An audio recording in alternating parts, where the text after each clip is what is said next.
कि सरकार से 10 को फार्म भरे, यहाँ पेंशन भरे, आले न जोगी किया न मोदी किया। नहीं रोइए नहीं, आराम से आप बताते रहिए, रोइए नहीं चाचा जी। अब स्थिति देखिए, मस्जिद पर बैठ के भीख मांगते हैं। अच्छा मस्जिद में भिक्षा मांगते हैं हाँ, रसूलपुर में।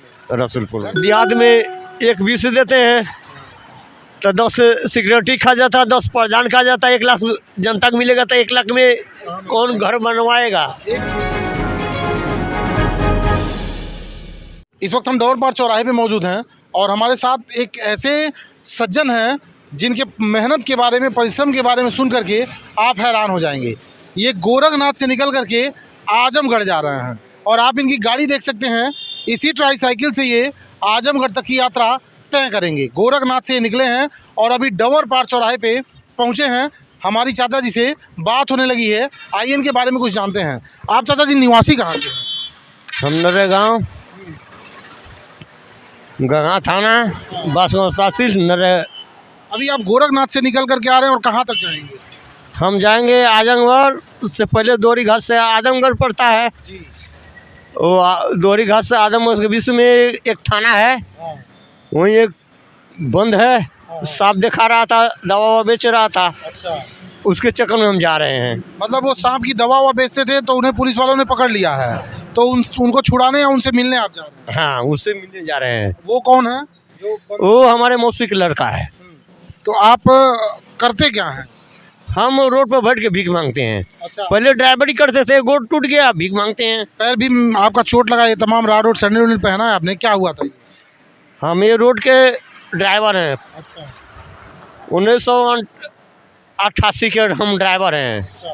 98 में बार में ड्यूटी लगा था, 99 में हमारा पैर एक्सीडेंट हो गया। अच्छा, जब चलने लायक हो गए, गाड़ी लायक, अपने गांड धोने लायक हो गए तो रोड पर बैठ के भीख मांगते हैं। अभी भिक्षा मांग करके आपका रोजी रोटी चलता है? हाँ। आप सोचिए, रोडवेज के आप ड्राइवर थे और एक दुर्घटना के कारण इनका जीवन पूरा अस्त व्यस्त हो गया और अब भिक्षा पे जीवन यापन कर रहे हैं। आप सोचिए, हाथों से चलाते हुए आजमगढ़, गोरखपुर मुख्यालय से आजमगढ़ की दूरी लगभग 110 किलोमीटर है और ये और अंदर से आ रहे हैं, गोरखनाथ से आ रहे हैं, लगभग 120 प्लस की यात्रा इसी ट्राईसाइकिल पे कर रहे हैं। हाथों में दर्द नहीं होता है चाचा जी आपके?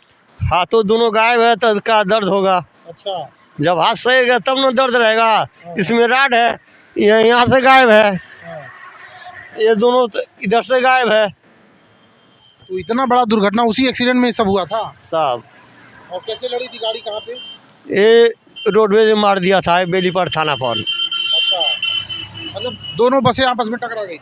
नहीं, टकराई नहीं थी। हाँ। वो साइड मांगा, अच्छा, बेलीपाड़ थाना देख रहे हैं, हाँ बेलीपाड़ थाने पे। वहाँ उसको साइड दिए, हाँ। वो कट मार दिया। अच्छा, तो गाड़ी में आपने जब टक्कर दी? ड्राइवर अगला अगर कट मारेगा तो सीधे ड्राइवर को लगेगा। अच्छा, जब ड्राइवर लगेगा तो हम अपना पैसेंजर को बचाते बचाते 3 आदमी खाली घायल हुए थे। अच्छा, वो भी पुलिस वाला सदर में भर्ती किए तो 24 घंटा सदर में थे। 24 घंटे के बाद हम प्राइवेट चले गए। तो ये तो बहुत बहादुरी काम किया, आप सारे पैसेंजर्स को बचाते बचाते आप घायल हो गए। हाँ। अच्छा, अब बच्चा शादी हुई है आपकी? हाँ, 2 बच्चे हैं, बीवी, कहाँ रहते हैं? बच्चे, बेटा एक बेटी है, तो बेटा को भेजे बम्बई काम सीखने के लिए, अच्छा, बेटी ननिहाल रहती है। हाँ, हाँ। अब आजमगढ़ से लौटेंगे तो घर जाएंगे, घर से फिर गोरखपुर जाएंगे। तो बच्चों का सहयोग मिलता है आपको? नहीं, अब बच्चों को हमको सहयोग करो, जब बच्चों कमाएंगे तब हमको सहयोग मिलेगा। अभी कमाते नहीं हैं बच्चे? नहीं, अभी तो उनको काम सिखा रहे हैं, पढ़ा रहे हैं, अच्छा, भीख मांग के, जी जी। कि कौन हाथ पैर पे हो जा। देखिए, ऐसे लोगों की मदद होनी चाहिए, जो भी सरकारी तंत्र से जो भी मदद हो सके वो मदद होनी चाहिए। तमाम संस्थाएं ऐसी चलती हैं जो ऐसे असहाय लोगों की मदद करती हैं, ऐसे लोगों की मदद होनी चाहिए। सोचिए, ये हाथों से साइकिल चलाते हुए आजमगढ़ तक जाएंगे। बता रहे हैं हाथ भी टूटे हुए हैं, दोनों हाथ में इनके राड पड़े हुए हैं और पूरे परिवार में रोजी रोटी का यही एकमात्र जरिया है जिनसे परिवार का रोजी रोटी चलता है। बच्चे छोटे हैं, अभी पढ़ाई कर रहे हैं, ये साइकिल से आजमगढ़ जा रहे हैं। ये देख करके मैं तो दंग रह गया हूँ और देख करके लगा कि इनसे बात किया जाए। जब चाचा जी से बात हुई है तो इन्होंने अपने दिल का दर्द बताते हुए इनके आंखों में आंसू भर गए हैं, ये किन परिस्थितियों से गुजर रहे हैं। सरकार से किसी तरह कोई सहयोग, ये साइकिल कहाँ से मिली थी आपको? हम जयपुर से लाए हैं। खरीद के लाए हैं? नहीं, सरकार से साइकिल नहीं मिला था? नहीं, हॉस्पिटल से जूता साइकिल दोनों मिला है। साइकिल मिला है? जयपुर से जूता बनवाते हैं, अच्छा। साइकिल मिला है, 6 साल हो गया। अब फिर वो जाएंगे तो जूता मिलेगा, फिर इंशाल्लाह बाबा के दुआ रहेगा तो फिर हमको साइकिल तो मिलेगा। ये साइकिल राजस्थान सरकार द्वारा दी गई है? हाँ, पीछे देख लीजिए। यूपी के सरकार से कोई लाभ? यूपी के सरकार से 10 गो फार्म भरे, यहाँ ले पेंशन भरे, आज ले न जोगी किया न मोदी किया, पेंशन भी आपको नहीं मिलता है? कुछ नहीं मिलता है। उम्र क्या होगी आपकी? उम्र 39-49 मान के चलिए। 49 साल। चलिए, वृद्धा पेंशन के लिए तो आप एलिजिबल नहीं हैं, लेकिन विकलांगता पेंशन तो इनको जरूर मिलना चाहिए, वो भी इनको नहीं मिलती। आप सोचिए, बता रहा हूँ 10 बार फार्म भर चुके, इनको विकलांग पेंशन भी नहीं मिल रहा है। कहाँ कहाँ, रोइए नहीं, आराम से आप बताते रहिए, रोइए नहीं चाचा जी। अब स्थिति देखिए, ऐसे लोगों की अगर मदद नहीं हो रही है, ऐसे लोगों तक अगर सरकार की योजनाएं नहीं पहुंच पा रही हैं, तो कहीं ना कहीं एक बहुत बड़ी कमी है। उस कमी को दूर करना चाहिए। इस वीडियो को अधिक से अधिक लोगों तक पहुंचाइए, ताकि चाचा जी जैसे लोगों की मदद हो सके और जो योजनाएं चलाई जा रही हैं सरकार के द्वारा, वो ऐसे पात्र लोगों तक पहुंचे, उसका बंदर बांट न होने पाए। आवाज़ उठाइए लोगों को, ताकि लोगों की मदद हो सके। आप रहते कहाँ का? गाँव में ही हैं? नहीं, नरे गाँव है। वहीं नरे गाँव में ही रहते हैं? नहीं, हम रहते थे सब रसूलपुर। अच्छा। मस्जिद पर बैठ के भीख मांगते हैं। अच्छा, मस्जिद में भिक्षा मांगते हैं? हाँ, रसूलपुर में? रसूलपुर घर में। जाते हैं? अब जाएंगे आजमगढ़ से रिटर्न आएंगे तो घर जाएंगे, घर से फिर गोरखपुर। आजमगढ़ से आज ही रिटर्न भी होना है आपको? आज नहीं होंगे, आज तो रात भर चलेंगे, सुबह चौपेंगे, फिर रात में वहाँ से गाड़ी चलेंगे, कल सुबह ले घर आएंगे, उसके बाद शाम को रिटर्न होंगे गोरखपुर खाती, रसूलपुर खाती। मतलब पूरे परिवार? सोमवार को रसूलपुर हम सामने चौक जाएंगे। अभी आपके घर में कितने सदस्य हैं? वो भाई भौजाई हैं बस। भाई हो जाए? भाई भौजाई से मतलब नहीं है। नहीं, पत्नी आपकी? पत्नी इंतकाल हो गई। पत्नी का इंतकाल, मतलब अभी आप अकेले हैं और बच्चों की परवरिश कर रहे हैं? हाँ, बच्चों, एक बेटा को भेज दिए बम्बे काम सीखने के लिए, और बेटी नानी की यहाँ है। अब जाएंगे, वहाँ से आएंगे तो मन करेगा बनाएंगे, नहीं तो चूरा अच्छी ले आके खा के अपना सो जाएंगे। घर अपना ही है, मोदी सरकार आवाज़ दिया था, बनवा दिए हैं।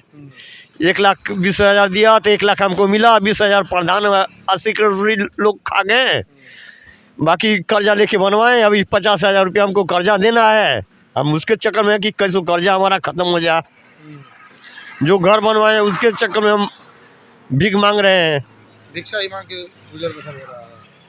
हमको गुजर बसर यहाँ बैठेंगे तभी हो जाएगा सर, बाकी जो 50,000 है शहर में 2.5 लाख रुपया देते हैं, देहात में 1,20 देते हैं, तो 10 सिक्योरिटी खा जाता, 10 प्रधान खा जाता, 1 लाख जनता को मिलेगा तो 1 लाख में कौन घर बनवाएगा? 1 लाख रुपए में तो नहीं मकान मिल पाएगा।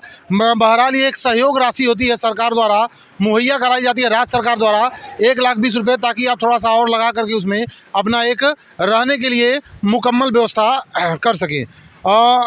तो अभी तो 1,000 रुपया कर्जा हो गया घर बनवाने में, इसीलिए तो हम गोरखपुर, हम नहीं तो हम अभी गाड़ी चला सकते हैं।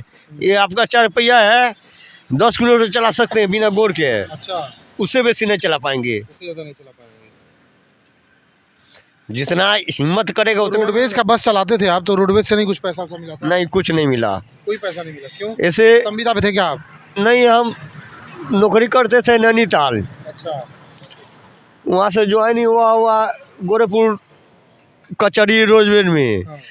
तो हम 4 दिन गाड़ी चलाए, अब 5वें दिन घर जा रहे थे, एक्सीडेंट हो गया। अच्छा अच्छा। बाकी रोडवेज से नहीं हुआ, प्राइवेट जीप से जा रहे थे तब हुआ। जी जी, जीप चला रहे थे उस समय? नहीं, जीप में बैठ के जा रहे थे तब एक्सीडेंट हुआ। अच्छा, जीप में बैठ के जा तब हुआ? हाँ, बाकी वो समय ड्राइवर नहीं चला रहा था, हम ही चला रहे थे। अच्छा। उसका गाड़ी हम ही चला रहे थे। कहाँ झूठ बोले, का तो उस्ताद लेके चलिए कहीं। चलिए, बहरहाल ऐसे लोगों की मदद होनी चाहिए। वीडियो को अधिक से अधिक शेयर करिए, ताकि सरकार तक ऐसे लोगों की आवाज़ पहुंच जाए, और जो सरकार योजनाएं चला रही हैं वैसे पात्र लोगों को मिल सके। ऐसी और भी खबरें देखने के लिए देखते रहिए न्यूज़ ऑन द वे।